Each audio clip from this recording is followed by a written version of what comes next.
você que nos acompanha em nossas lives, nós queremos agradecer a você que comentou domingo, dia do pastor, você nos felicitou pelo dia do pastor. Eu quero agradecer a vocês de todo o coração e que Deus abençoe vocês. Muito obrigado por aqueles incentivos, aqueles comentários de vocês. Eu fiquei muito alegre, satisfeito. Deus abençoe vocês e orem em meu favor, porque eu preciso das vossas orações. Deus abençoe a vida de cada um de vocês. Amém. Boa noite, amigos que nos acompanham através das nossas redes sociais. A graça do Senhor seja com todos. Agradecemos a você que tem nos acompanhado, tem também deixado seus comentários. Deus abençoe a todos vocês e a graça do Senhor seja sobre a graça e a misericórdia do Senhor seja sobre vossas vidas. Nós vamos meditar nessa noite. A reflexão será em Jonas, capítulo 1, versículos 15 e 16. Diz assim as Sagradas Escrituras. Registrada no capítulo 1 do livro de Jonas, versículos 15 e 16. E levantaram a Jonas e o lançaram ao mar, e cessou o mar da sua fúria. Temeram, pois, estes homens em extremo ao Senhor, e ofereceram sacrifícios ao Senhor, e fizeram votos. Vamos orar. Pai, a tua palavra foi lida, agora fala a nós nessa noite, através do teu servo, que essa reflexão possa ir de encontro a todas as nossas necessidades, e aqueles que vão ouvir a tua palavra, possam, Senhor Deus, ser tocado pelo teu Espírito, que ainda não tiveram encontro real contigo, que possam encontrar. Também aqueles, Pai, que precisam de saúde física, espiritual, emocional, segundo a tua vontade, assim venha conceder. Pedimos a tua graça, em nome de Jesus, teu amado Filho. Amém. A mensagem de Jonas. O que Jonas ele tem a nos dizer em seu livro, essa mensagem, né? Ou as profecias de Jonas. A mensagem de Jonas que nós temos primeiro é que o Salvador, Jesus Cristo, né? Ele se interessa por pessoas de todas as nações.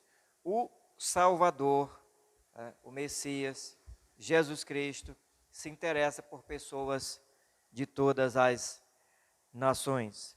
E o que nós lemos aqui nos versículos 15 e 16, é Deus mandando Jonas ir a Nínive e pregar o Evangelho a uma nação totalmente diferente do costume dos israelitas, da nação israelita.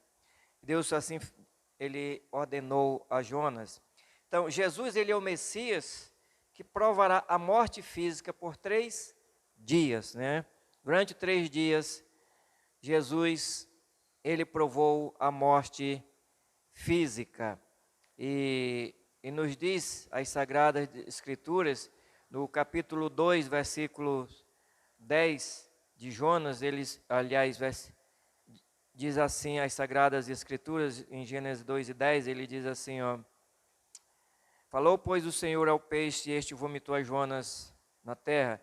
E o versículo 17 do capítulo 1 diz: deparou o Senhor um grande peixe para que tragasse a Jonas. Esteve Jonas 3 dias e 3 noites no ventre do peixe.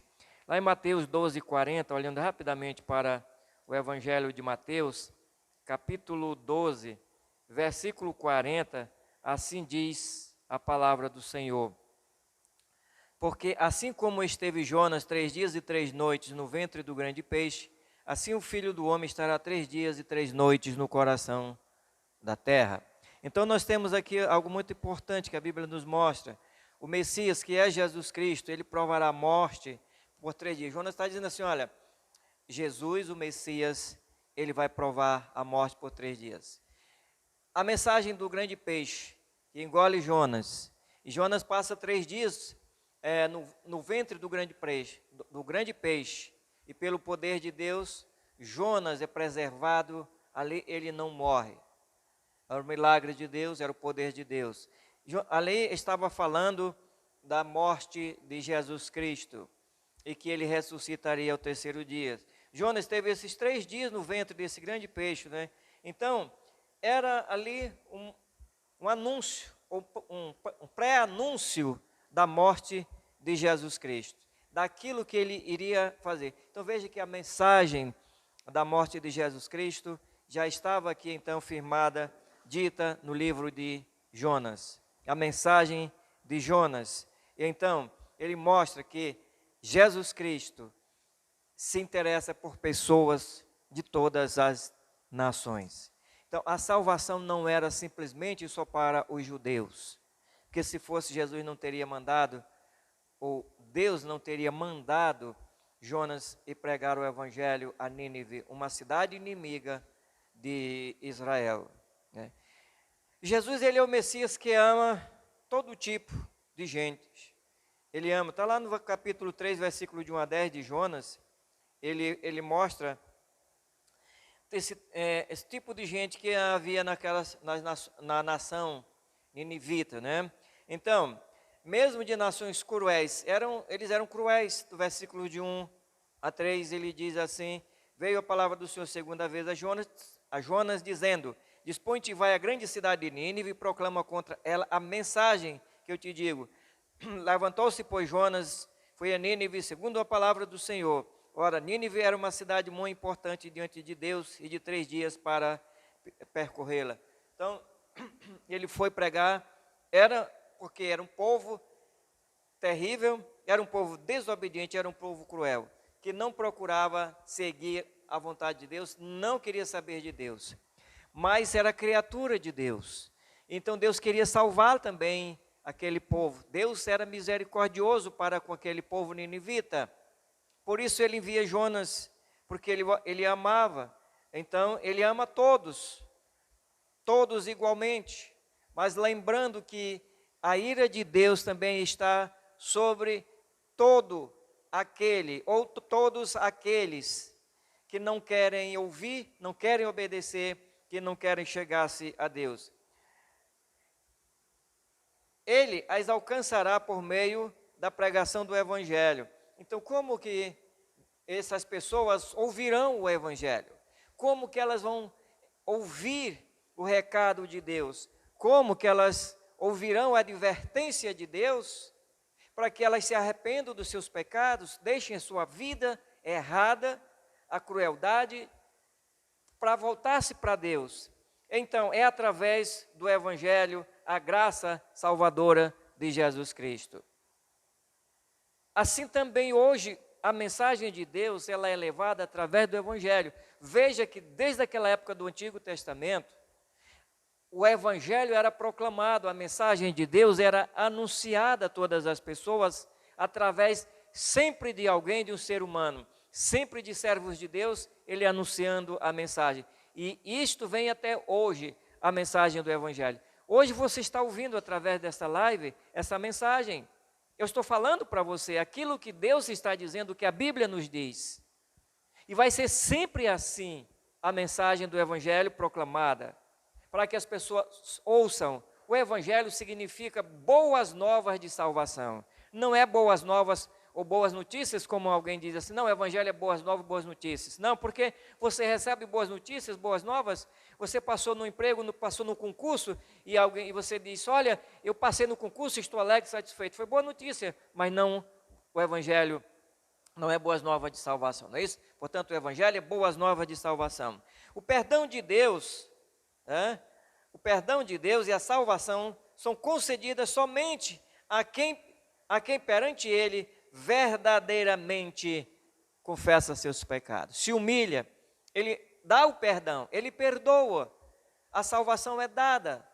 Você pede o perdão a Deus porque o perdão vem do reconhecimento que você tem feito algo errado e que pecou contra Deus. Esse algo errado é que você pecou contra Deus, é que você está afrontando a Deus Santo, sendo você pecador. Então, quando o homem ele reconhece isto, era o povo de Nínive, aconteceu isto. O povo reconheceu, Jonas foi pregar esse evangelho lá, Deus então daria o perdão aos ninivitas, mas para que se humilhasse. Então, crendo em sua palavra, aqueles que creram em sua palavra, a mensagem do evangelho, que exige arrependimento, a mensagem que o Jonas estava pregando exigia arrependimento do povo ninivita. Quando olhamos para o Novo Testamento, Jesus dizia, você vai ouvir Jesus dizendo, arrependei-vos e crede no Evangelho. o reino de Deus é chegado. Você vai olhar para os evangelistas, os apóstolos vão olhar para Mateus, ele dizendo: arrependei-vos e crede no evangelho. Sempre incentivando ao arrependimento, as pessoas irem ao arrependimento. Então a mensagem do evangelho, ela exige arrependimento. E arrependimento é mudança, é transformação de vida, é pensamentos diferentes.